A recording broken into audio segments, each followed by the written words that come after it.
중국이 정말 한국을 못 잡아먹어서 안달이 나는 것은 물론이고 몸이 부들부들거릴 정도로 치를 떠는 분야 중 하나가 바로 축구입니다. 그동안 수없이 오만한 발언들과 경기 중 더티 플레이로 인한 우리 선수들의 줄부상, 그리고 우리 애국가가 재창될 때 야유를 보내는 등의 몰상식하고 더러운 행위에 중국이라는 나라, 중국인이라는 사람들에 대한 인식을 갖는 것이 과연 편견일 것인가 하는 생각이 드는데요.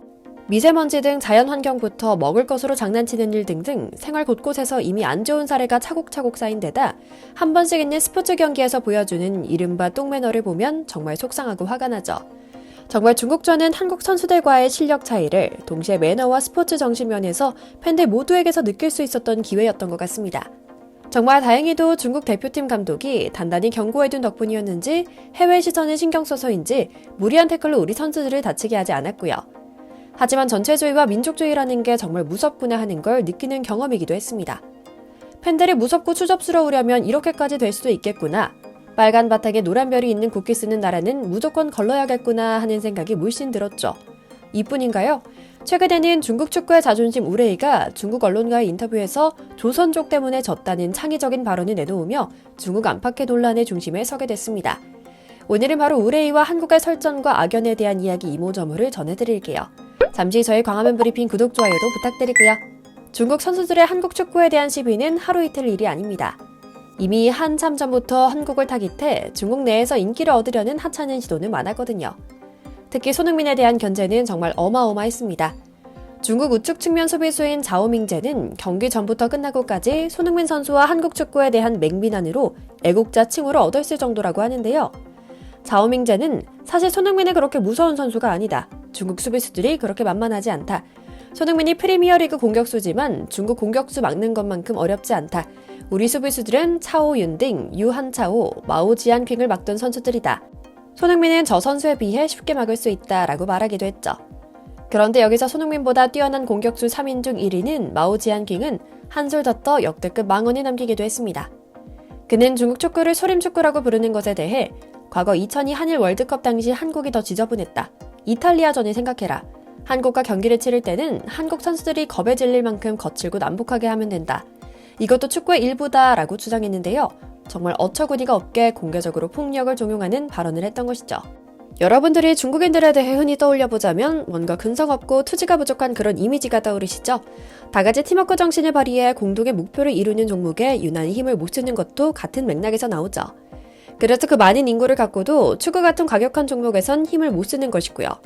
중국인들은 역사적으로 전쟁이 나면 땅덩어리가 넓어 쉽게 도망칠 수 있던 까닭에 자신의 고향과 터전을 죽기 살기로 지키기보다는 생존을 위해 피난과 후퇴를 자주 선택했고 당장 공상난만 해도 뒤통수 치고 도망가고 숨고 하며 만들어진 나라입니다. 심지어 지금 중국은 50개가 넘는 민족을 중국이라는 한족 중심의 껍데기 국가로 만들어뒀기 때문에 그들이 울부짖는 하나의 중국은 정말 하나의 중국이 아니기 때문에 나오는 선전 문구라는 것도 유추할 수 있죠. 이런 정신은 대대로 이어져서 축구에서도 투지 부족이라는 문제점을 가지게 된 것입니다. 하지만 우리 한국인들은 다릅니다. 삼면이 바다라서 임전 모태의 정신으로 죽기 살기로 싸울 수밖에 없었죠. 때문에 중국인들도 부러워하는 게 한국 대표팀은 항상 투지가 굉장한 팀이라는 것이죠. 이런 역사적 지리적 차이로 인한 민족성 때문에 한국은 냉정하게 이야기해서 정말 작은 나라임에도 여러 스타들과 기록을 배출했고 반대로 중국은 그 많은 인구를 갖고도 축구 후진국이 될 수밖에 없었던 것입니다. 그렇다 보니 중국의 민족주의에 절여진 젊고 패기 넘치는 선수들은 그간 자국 리그에서 수백억씩 받으며 온몸에 문신을 두르고 갖은 멋진 척은 다 하면서 늘 하던 대로 한국을 무시하고 한국 선수들에게 덤비는 모습을 보여준 것이었죠. 앞서 말씀드린 마오지안광이 한국 축구가 프리미어리그로 복귀하지 못할 정도로 노력해서 과감하게 폭력을 가해야 한다라는 천박한 발언도 같은 맥락에서 나온 것이었고요. 김민재가 과감히 덤볐던 중국 수비수 웨이자오도 마찬가지였습니다. 물론 너무나 손쉽게 고꾸라지며 굉장한 충격을 받았고 금세 김민재와 경합하는 장면은 사라졌죠. 그런데도 아직까지 중국 언론은 말이 많습니다. 중국 현지에는 손흥민의 페널티킥 골을 두고 황당한 트집을 잡고 있는데요. 페널티킥이 선언된 과정 자체가 오심인데다 손흥민이 슛 세리머니까지 펼친 건 대국에 대한 소국의 도발적인 행동이었기 때문에 외교 문제로까지 비화될 가능성이 있다는 겁니다. 참 웃기는 짜장입니다. 자칭 대국 사람들은 우리 선수들의 경기를 방해하기 위해 어디 상중성 공장에서 만들어진 싸구려 레이저 포인터를 가져와 얼굴에 쏘기도 하고 우리 애국가가 나오는데 4만 명이 모인 자리에서 야유를 퍼붓는 수준을 드러내지 않나 손흥민 팬임을 자처하며 손흥민의 토트넘 유니폼을 입고 온 중국 팬들을 집단 린치하는 우매한 태도를 보여주고 있으니 말입니다. 아무래도 0대3 참패라는 압도적인 패배에 따라 악에 받친 분노를 표현한 게 아닌가 싶은데요. 중국은 실력으로도 깔끔하게 지고 매너까지 수접스럽게 졌기 때문에 자국 내에서만 유통되는 언론 외에는 그 누구도 알아줄 리가 없는 겁니다. 사실 한국 선수들이 원정에서 중국전을 치를 때는 여러 위험 요소가 있습니다. 중국 특유의 소림 축구는 물론이고 중국 팬들의 도를 넘은 험난한 응원 매너까지 감수해야 하기 때문인데요. 이날은 특히 경기 시작 전부터 중국 팬들의 견제가 극심했습니다. 응원하러 찾아온 한국 팬들에게 야유와 욕설은 기본이고요. 선수들에게는 레이저와 욕설 테러까지 퍼부었죠.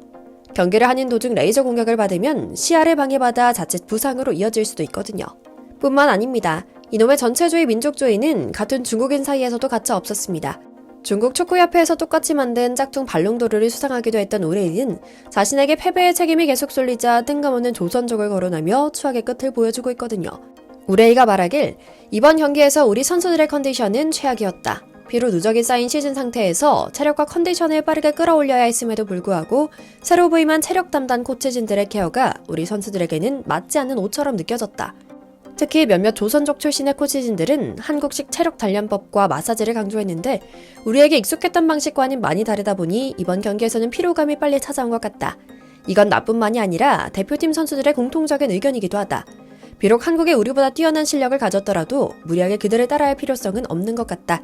다음 경기에선 우리 중국 선수들에게 익숙한 방식을 컨디션 담당 코치들이 반드시 반영할 필요성이 있다라며 같은 중국인인 조선족 코치진에게 핑계를 대어 비난 피하기에 급급한 그런 치졸한 모습을 보여줬습니다. 대체 중국은 어떻게 저런 발언을 서스럼 없이 할 수 있는지 알면 알수록 신기한 나라일 따름인데요. 이런 모습이 드디어 영국에서 전파를 타기도 했다고 합니다. 영국 매체 데일리 메일은 경기장에서 손흥민 선수 유니폼을 입고 한국을 응원하던 일부 관중들을 집단 린치하며 요혈 사태로 번진 이야기부터 시작해 우레의 민족주의 발언에 대해서도 짚어냅니다. 기자는 중국 팬들이 손흥민의 한국에 0대3으로 패배한 뒤 토트넘 서포터를 표적으로 삼아 공격하는 영상이 등장했다. 한 토트넘 팬이 경기장에서 구타당했으나 현장에선 잘 통되지 않는 것처럼 보였으며 특정 부분에선 추악한 장면까지 이어졌다. 왜 충돌이 일어났는지는 불분명하지만 한국 최고의 선수인 손흥민이 토트넘의 주장을 맡고 있어 중국 팬들의 분노를 샀을 수 있다. 여기에 한 중국 스타 선수는 면피를 위해 민족주의를 종용하고 중국 내 소수민족을 타겟팅하는 시대착오적인 발언까지 서슴지 않고 하고 있다라고 덧붙였죠. 참 우리가 사는 세상과는 전혀 다른 세상을 살아가고 있는 중국인들이 신기한 것 같은데요. 이제 우리 선수들은 완성됐습니다. 더 이상 우리 선수들이 부족하기 때문에 안 된다는 근거 없는 비난은 할 수도 없는 상황이죠. 우리 선수들 간의 팀워크는 상상 이상이며 역대 최고 수준입니다. 어찌 보면 감독이 저렇게 가만히 있는 게 낫겠다 싶을 정도인데요. 앞으로 마주하는 경기에 이번 중국 팬들 같은 모습은 많이 만날 겁니다. 지금처럼만 대응해주길 바랄 뿐입니다. 다가올 6월 경기에서는 또 어떤 참신한 변명이 나올지, 이제는 조선족 코치가 아니면 조선족 급식 조리원 탓을 하려고 할지 벌써부터 궁금한데요.